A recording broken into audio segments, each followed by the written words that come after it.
seorang pemuda masih bujangan, dia punya seorang ibu yang gila. Kemudian pemuda ini membawa ibunya untuk berobat karena ibunya yang gila ini sakit.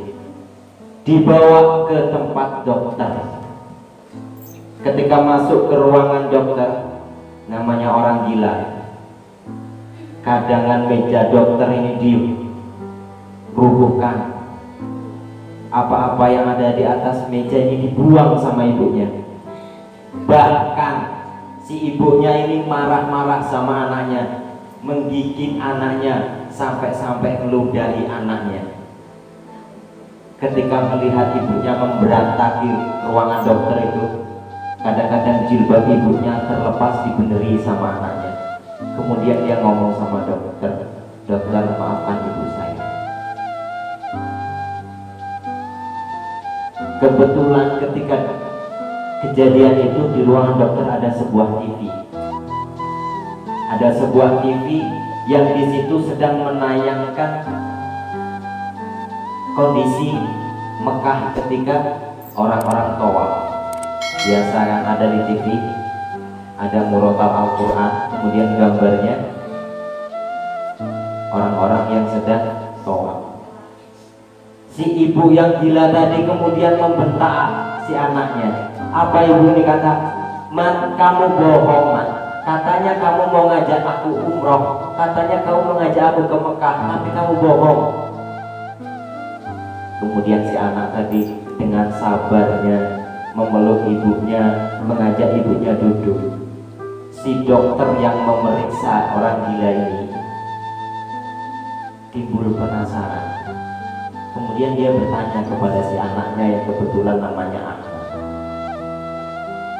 "Maaf, dari kapan ibu kamu mengalami seperti ini?" Kemudian si anak tadi menjawab, "Ibu saya seperti ini sejak lahir." Jadi ibunya gila sejak lahir. Terus bagaimana ibu Anda bisa melahirkan Anda, kata dokter tadi. Kemudian si anak tadi menjawab, "Dulu kakek saya menikahkan ibu saya. Setelah usia pernikahan mencapai 9 bulan, ibu saya diceraikan sama ayah saya karena ibu saya gila." Jadi ibunya gila sejak lahir.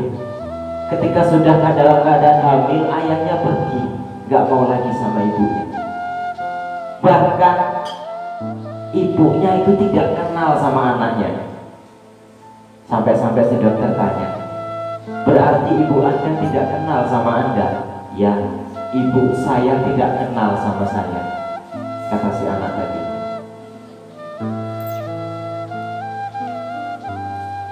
Ibu Anda tidak kenal sama Anda, tapi Anda masih berbakti sama ibu Anda, tanya dokter tadi. Lalu apa jawaban si anak? Si anak ini menjawab dengan tegas, "Ya, ibu saya memang tidak kenal sama saya, tapi Allah tahu kalau ini ibu saya. Sedangkan Allah yang memerintahkan saya untuk berbakti kepada ibu, bukan ibu saya yang minta berbakti kepada saya, kepada kedua orang tua saya." Saya ketika mendengar cerita ini, tak terasa saya meneteskan air mata. Saya merasa mikir, apa yang sudah saya lakukan buat ibu saya? Apa yang sudah saya lakukan untuk kedua orang tua saya?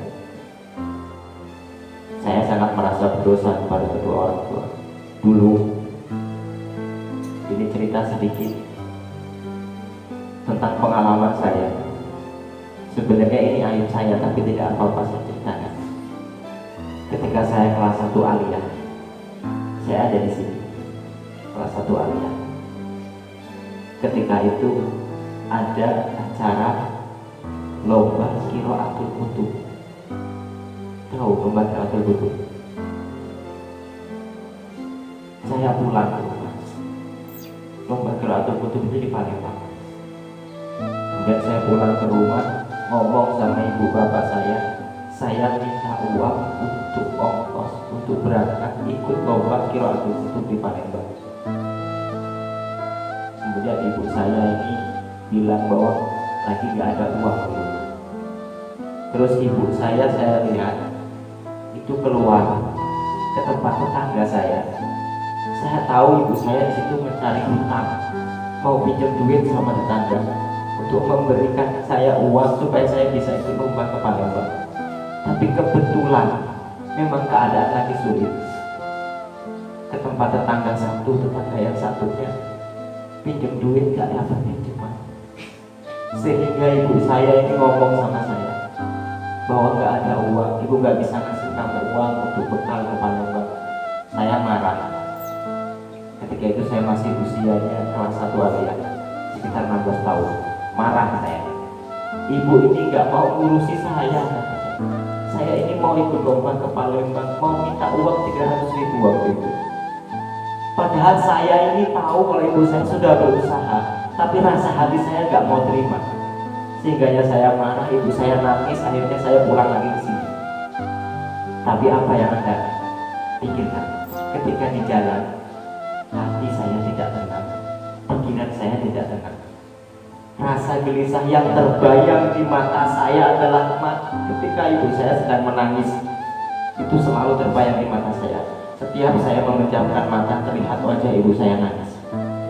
Hingga akhirnya setelah sholat maghrib, saya pinjam HP sama kawan. Saya telepon kakak saya. Saya merasa bersalah karena sudah membuat ibu saya menangis. Saya telepon kakak saya bilang saya mau ngomong sama ibu.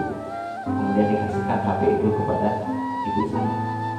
Langsung saya bilang, Bu, saya minta maaf karena udah membuat ibu menangis. Tolong maafkan saya, karena saya merasa bersalah karena saya sudah minta ibu saya. Kamu tahu apa jawaban ibu saya? Ibu saya dengan jelas jawab lewat HP, "Nah, walaupun kamu tidak minta maaf, ibu sudah maafkan kamu." Itu orang tua kepada kita. Sebesar apapun kesalahan kita, tanpa kita minta maaf, ibu sudah memaafkan kita. Saya buat hari itu ibu saya menangis, sehingga pikiran saya tidak tenang, hati saya tidak tenang. Selesai sholat maghrib, saya telepon karena saya merasa tidak tenang. Harapan saya mau minta maaf sama ibu saya. Ketika saya ucapkan, Bu, saya minta maaf udah buat ibu sedih. Apa jawaban ibu? Meskipun kamu tidak minta maaf, ibu sudah memaafkan kamu. Subhanallah. Kadang-kadang kita dikit-dikit marah sama ibu, minta ini itu gak dituruti, marah sama bapak. Padahal apakah kita tidak membayangkan bagaimana sulitnya? Di sini Allah dalam surat Al-Ahqaf. Jadi saya minta nanti setelah pulang ke asrama, silakan buka surat Al-Ahqaf ayat 15. Allah gambarkan di situ betapa pedihnya seorang ibu mengandung kita, betapa sakitnya, betapa sulitnya seorang ibu ketika melahirkan kita. Lalu coba Anda berpikir, apa yang sudah kita lakukan untuk ibu kita? Ayah, sekarang ayah, coba ingat perjuangan ayah. Kadang-kadang demi memberikan kita baju, memberikan kita buku sekolah, ayah rela badannya terluka, rela ngutang, kadang-kadang dihina sama orang, dia rela demi membahagiakan kita. Sekarang coba kita pikirkan, kita renungkan, sudahkah kita membuat orang tua kita bahagia? Tentunya nggak usah dijawab. Ada seorang sahabat yang ketika itu sedang tawaf, kemudian dia bertemu dengan salah seorang sahabat Khulafaur Rasyidin, Sayyidina Umar bin Khattab.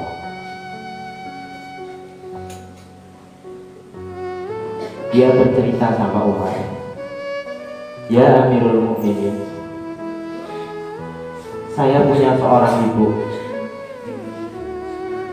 Saya punya seorang ibu yang ibu itu sudah tua, tapi saya merawat ibu itu.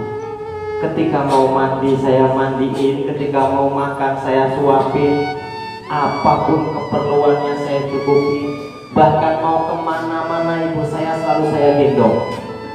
Kemudian orang ini bertanya kepada Sayyidina Umar, sudahkah saya membalas kebaikan ibu saya kepada saya? Karena saya pikir semua yang pernah ibu saya lakukan kepada saya sudah saya lakukan. Berarti sudahkah saya membalas jasa ibu saya? Lalu apa jawaban Umar? Meskipun kamu sudah menggendong ibu kamu kemana-mana, makan sudah kamu suapi, mandi sudah kamu mandiin, tapi itu belum bisa membalas satu saja rasa sakit ibu kamu ketika melahirkan.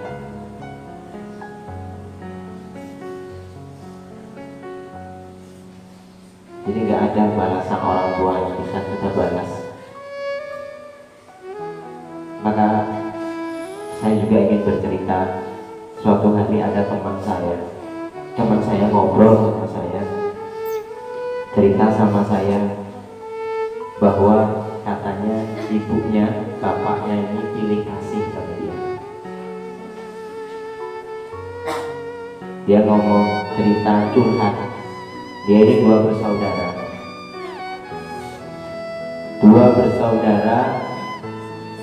Dia itu merasa cemburu kepada kakaknya karena menurut dia seolah-olah orang tuanya itu pilih kasih.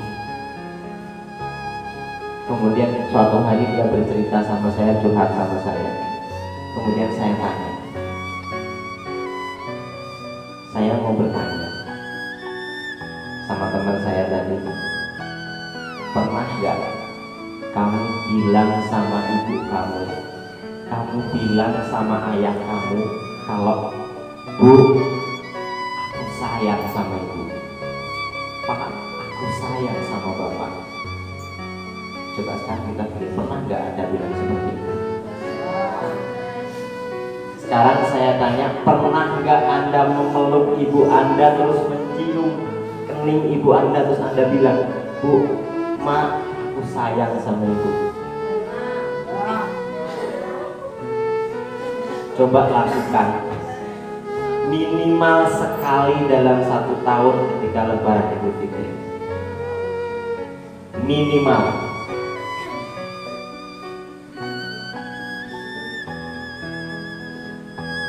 Kadang-kadang kita merasa ibu kita pilih kasih, bapak kita pilih kasih, padahal tidak ada pilih kasih.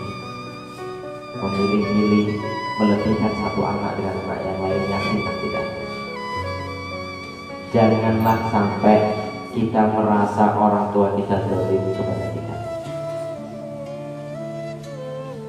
Ibu kita sudah lemah dalam keadaan mengandung 9 bulan. Saya benar-benar merasa setelah saya nikah, setelah saya punya istri, kemudian istri saya hamil, itu benar-benar saya merasakan, oh ternyata begini dulu ibu saya mengandung saya. Makan gak enak, kadang makan hari ini makan selang 15 menit muntah, tidur gak nyenyak, badan sakit. Itu keadaan ibu kita ketika kita masih dalam kandungan. Itu baru saya pikir sekarang ini luar biasa ternyata perjuangan seorang ibu. Maka saya punya pesan sama adik-adik.